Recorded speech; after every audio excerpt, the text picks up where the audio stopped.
Yung po, ano po, lagi po akong high blood. Hmm. Hindi po nababa ang aking BP.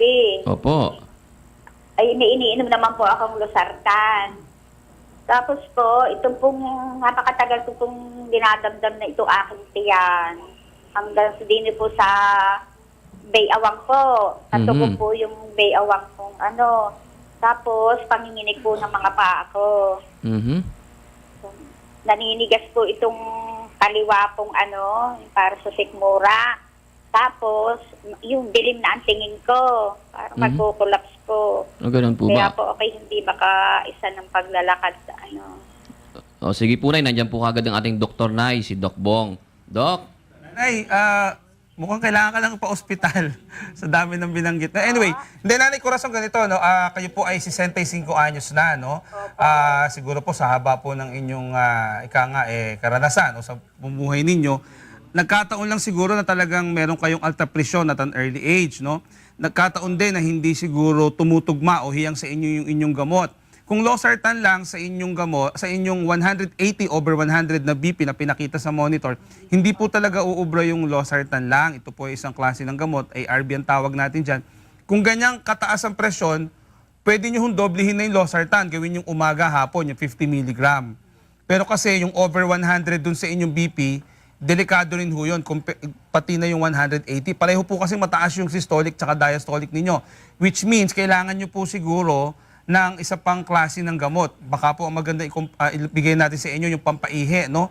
Yung losartan, ikokombinasyon ho natin ng isang pampaihing klase ng gamot para ho mas mapababa natin yung parehong mataas na BP ninyo, yung 180/100. Usually ho kasi pag nagwa 100 ang BP ng pasyente, diastolic, palatandaan po yun na lumalaki na rin ang puso ng pasyente. Karaniwan kasi systolic lang mataas, pero sa mga matatanda, nakita ninyo ang layo ng difference, 180/100, no? Ganun ho kalayo yan usually. So gawin natin, dagdagan natin yung gamot nyo, doblehin nyo yung losartan muna.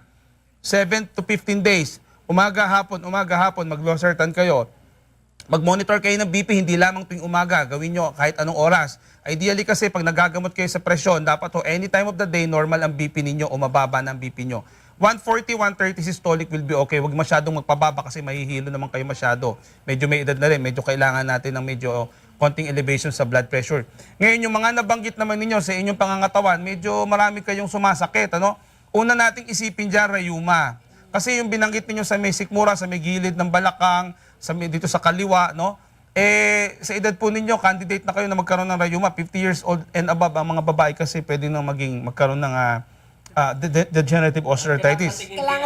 Hindi, kasi kayo yung dalawang... sige, kay Jerry ako titingin. Okay, Jerry, pagdating mo na. Anyway, ganun yun, ano?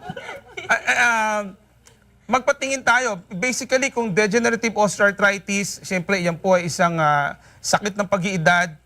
Calcium, ang very important dyan. Twice a day na 500 mg, tapos gumamit kayo ng mga pang-osteoarthritis. Mamaya, ipopromote namin, pakinggan nyo mabuti yung aming sasabihin mamaya. No? Anyway, consultation po ang kailangan ninyo. Kailangan nyo magpakonsultang mabuti para makita po natin kung ano talaga yung problema sumasakit sa inyong katawan. Plus of course, yung paglalabo ng mata ninyo. Kung kayo po ay makakabiyahe sa ating CNK, kompleto po ang ating tinginan, holistic. Palagay ko, makukuha na natin lahat yan. Pwede kayong ultrasound, ECG, tapos po yung blood chemistry na kailangan nyo. Matitingnan na rin ang mata nyo na naglalalabo na. Nanay Corazon? Oo. Ayun. So, unahin po ninyo muna yung high blood. No? Very important, 180/100 yung BP nyo, masyado mataas. Pagkatapos ng pag-uusap natin, uminom na kayo ng losartan na iniinom ninyo. Okay? Opo. Sige po.